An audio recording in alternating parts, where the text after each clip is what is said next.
Dans sa cuisine, le professeur Magda Havas fait chauffer une simple tasse d'eau. Elle mesure les micro-ondes qui s'échappent du four. Nous mesurons plus de 1000 microwatts par mètre carré. Nous ne pouvons pas mesurer jusqu'où ça va, mais plus nous nous approchons et plus les niveaux montent. Surprenant, puisque ce four d'une puissance de 1000 watts ne devrait pas laisser échapper de radiation. Malheureusement, c'est normal. Les manufacturiers affirment qu'ils sont adéquatement blindés, mais ils ne le sont pas. Tous les fours que j'ai testés ont émis de la radiation sur plusieurs mètres. Est-ce que cette radiation peut poser un risque pour la santé? Il y a eu de nombreuses études qui ont examiné les effets de la radiation micro-ondes sur la santé. Et maintenant, nous sommes exposés de partout.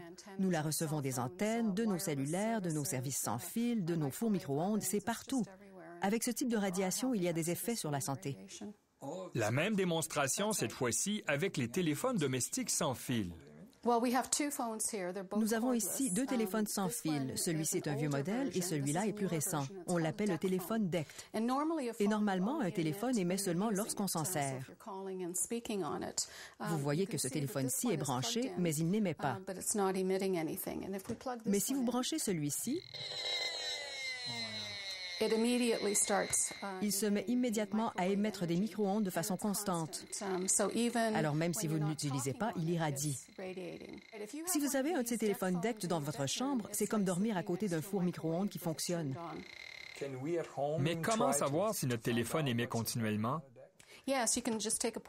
Vous prenez une radio et syntonisez la bande AM à la plus basse fréquence, entre 2 stations.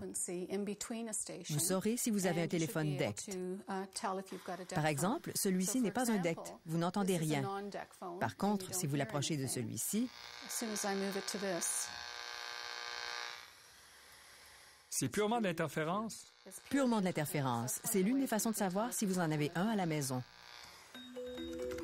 Le Wi-Fi est une autre source de micro-ondes de plus en plus présente dans les maisons.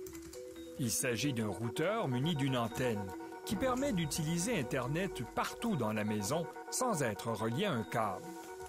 Cette antenne est à la fois un émetteur et un récepteur de signal micro-ondes. L'ordinateur a également une antenne. Le professeur Havas mesure les micro-ondes qui s'en dégagent.